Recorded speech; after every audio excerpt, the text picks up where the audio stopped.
इसीलिए जो टाटा नैनो है वो मेरे को बहुत ज्यादा रिलायबल कार लगती है। एक भाई का कमेंट आ रखा है, हाय भैया नैनो 40,000 अंडर मिल सकती है क्या?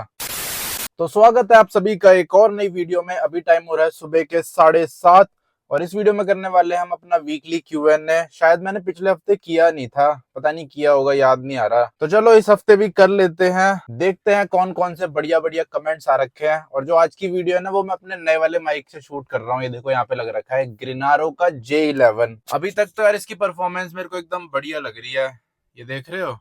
और इसमें ना एक और मोड है, उससे ना आपकी आवाज गूंजती है, उसे रिवर्ब मोड बोलते हैं। 1 मिनट एक्टिवेट करके दिखाता हूँ आपको। मेरे ख्याल से 3 बार क्लिक करना होता है, 1 2 3। तो अब इसका ऑन हो चुका है रिवर्ब मोड। तो इसमें आपको ना थोड़ी गूंजती हुई आवाज सुनाई दे रही होगी एको के साथ। तो चलो इसे ऑफ कर देते हैं, इस वाले मोड को। तो अब इसका एको मोड ऑफ कर दिया मैंने और लेवल 3 की वो लगा दी, नॉइस कैंसिलेशन। अब माइक को यहाँ पे लगा देते हैं और स्टार्ट करते हैं अपना Q&A आज का। तो सबसे पहला कमेंट लेते हैं। एक भाई का कमेंट आ रखा है, हाय भैया नैनो 40,000 अंडर मिल सकती है क्या? प्लीज आंसर नेक्स्ट वीडियो में प्लीज। तो हाँ, 40,000 में मिल जाएगी आपको एक टाटा नैनो, लेकिन ढूंढनी पड़ेगी थोड़ी ज्यादा, क्योंकि 40,000 में ना लोग बेचते नहीं है जल्दी से। पर ये है कि मिल जाती है 40,000 में भी, 35,000 में भी मिल जाती है। कई लोगों को मैंने 30,000 में भी लेते हुए देखा है। तो 40,000 में आपको मिल जाएगी आराम से 11 12 या फिर 13 तक का मॉडल।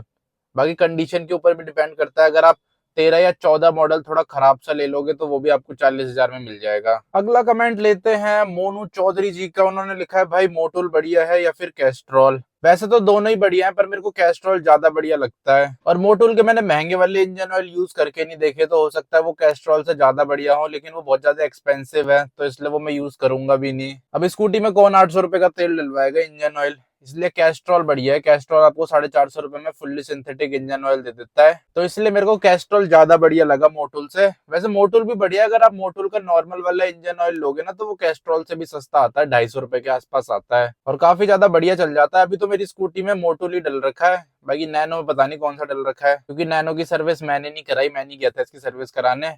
लेकिन स्कूटी की सर्विस मैं ही कराने जाता हूँ, तो उसमें मैंने इस बार मोटुल डलवाया है। पर ये है कि जो कैस्ट्रॉल का अच्छा वाला इंजन ऑयल है ना, कैस्ट्रॉल पावर वन अल्टीमेट, वो मिलता ही नहीं है जल्दी से। स्कूटर वाला, बाइक वाला तो फिर भी आपको एक बार को मिल जाएगा, लेकिन स्कूटर वाला मिलता नहीं है जल्दी से, बहुत ज्यादा ढूंढना पड़ता है। बस एक यही दिक्कत लगती है मेरे को कैस्ट्रॉल में। और अगला कमेंट गरबार जी ने लिख रखा है, 2040 बाइक का है, बाइक का ऑयल डलवाया होगा? तो हाँ, इस बार जो मैंने इंजन ऑयल डलवाया है ना वो बाइक का है, क्योंकि मैकेनिक की दुकानों में ऐसे अलग अलग नहीं होते कि स्कूटर का अलग बाइक का अलग, वो एक ही डाल देते हैं सब में। और इस बार जो इंजन ऑयल है वो मैं बाहर से नहीं लेके गया था, तो दुकान पे जाके मैंने बोला आपके पास जो है वो डाल देना इसमें और इसकी सर्विस कर देना बढ़िया से। तो इसीलिए जो इस बार मेरी स्कूटी में इंजन ऑयल डला है ना वो बाइक वाला है, उसका ग्रेड है 20W40। अब पता नहीं सही होता है या बेकार होता है, अभी तक तो सही चल रहा है, बाकी देखेंगे आगे चल के उसकी परफॉर्मेंस क्या रहती है। और हाँ यार, एक भाई ने तो लिख रखा था, रेड ब्लैक ऑफिशियल जी ने, उन्होंने लिखा है इंजन का काम होने वाला है इसलिए उसने स्पार्क प्लग में ऑयल डाला। तो जब से इन्होंने ये कमेंट लिखा है तब से मेरे दिल की धड़कनें बढ़ चुकी है, तब से मेरे को डर लग रहा है कहीं स्कूटी खराब ना हो जाए।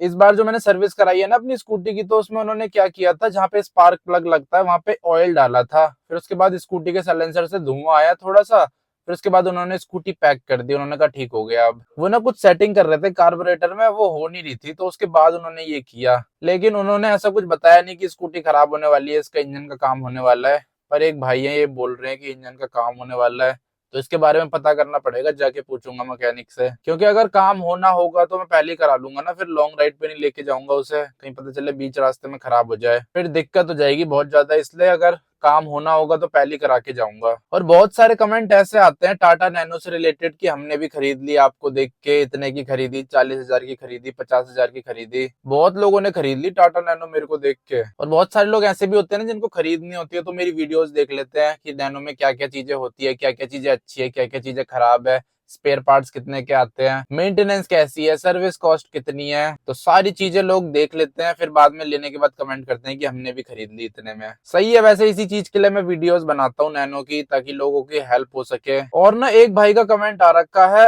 अमाल जी का, अमाल 636 का। उन्होंने लिखा है, what's your opinion about buying a second hand axle? तो उन्होंने ना मेरी नैनो की एक्सल रिपेयर वाली वीडियो में कर रखा है ये कमेंट। मेरी नैनो का एक्सल ना खराब हो रखा था, तो मैंने रिपेयर कराया था, तो उसी में वो पूछ रहे हैं कि क्या हम सेकंड हैंड एक्सल ले सकते हैं। पर मेरे हिसाब से सेकंड हैंड एक्सल लेने से बढ़िया है कि रिपेयर करवा लो, क्योंकि एक्सल की एक लाइफ होती है। सेकंड हैंड आप जो लोगे वो भी रिपेयर हुआ थोड़ी ना होगा, फिर वो आप ले लोगे वो कुछ टाइम बाद खराब हो जाएगा। सेकंड हैंड में भी तो पैसे लगेंगे ही, वो फ्री में थोड़ा ना मिलेगा। 1000-1500 रुपए तो ले ही लेगा वो एक्सल वाला। 1000-1500 भी नहीं लेगा तो 1000 तक तो ले ही लेगा यार आराम से, अगर सेकंड हैंड एक्सल आप खरीदते हो तो। और वहीं अगर आप रिपेयर करवा लोगे ना, तो ये चीज बार बार खराब नहीं होती। एक बार रिपेयर करा लोगे तो आराम से 5-6 साल चल जाएगी। और अभी के टाइम आपके पास अगर टाटा नैनो होगी तो उसकी लाइफ भी इतनी बची होगी, ज्यादा से ज्यादा 6 साल, 7 साल, 4 साल, 5 साल। तो एक बार रिपेयर करवा लोगे उसके बाद आपको कभी रिपेयर करवाने की जरूरत नहीं पड़ेगी, अगर आप ढंग से चलाते हो तो। इसीलिए मेरे हिसाब से रिपेयर करना ज्यादा बढ़िया ऑप्शन है, और इतना ज्यादा महंगा भी नहीं है। 2,500 रुपए लगे थे मेरे रिपेयर करवाने में। किसी जगह 2,000 भी लग सकते हैं, कहीं 2,500 भी लग सकते हैं, कहीं 3,000 भी लग सकते हैं, लेकिन मेरे 2,500 रुपए लगे थे। अभी मैंने 1.5 महीने पहले ही करवाया था, और उन्होंने कहा था कि इसकी गारंटी वारंटी भी है, अगर खराब होता है ना, कुछ भी दिक्कत होती है तो आ जाना, दोबारा से सही कर देंगे। लेकिन ये चीज आपको सेकंड हैंड एक्सल में नहीं मिलेगी। वो तो लेने के बाद उसकी कोई गारंटी वारंटी नहीं होती, लेकिन अगर आप रिपेयर कराते हो तो वो गारंटी वारंटी भी दे देते हैं 1-2 साल की। और अगला कमेंट लेते हैं पराग जी का। इन्होंने लिखा है, तुम्हारी नैनो कभी ब्रेक डाउन हुई है क्या मिड ऑफ द रोड? वैसे मेरी नैनो में खराबी तो है, लेकिन कभी ये बीच रास्ते में खराब नहीं हुई है। घर तक तो पहुंचा देती है। अगर होती भी है ना खराब, तो ऐसा नहीं कि एकदम ही खड़ी हो गई, चल नहीं रही, घर तक पहुंचा देती है आराम से। तो यही चीज मेरे को टाटा नैनो की बढ़िया लगती है।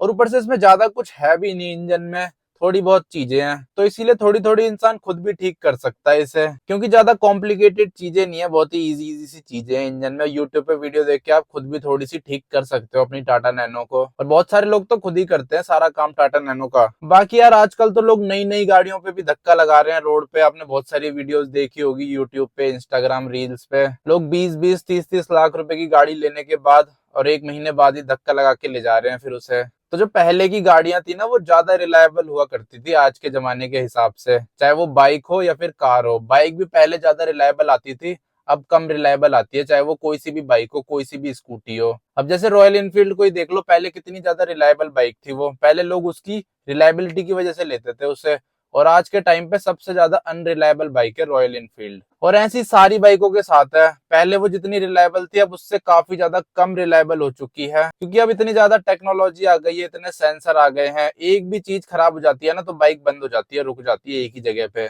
और जब से ये BS6 BS7 आया है, तब से तो और ज्यादा बढ़ चुका है ये सारी चीजें, क्योंकि अब सेंसर से चलती है ना पूरी बाइक। अब जैसे मेरी स्कूटी है, उसमें एक भी सेंसर नहीं है। जब तक उसका इंजन एकदम सही चल रहा है ना, वो चलती ही जाएगी, चलती ही जाएगी, जब तक इंजन सीज नहीं हो जाता।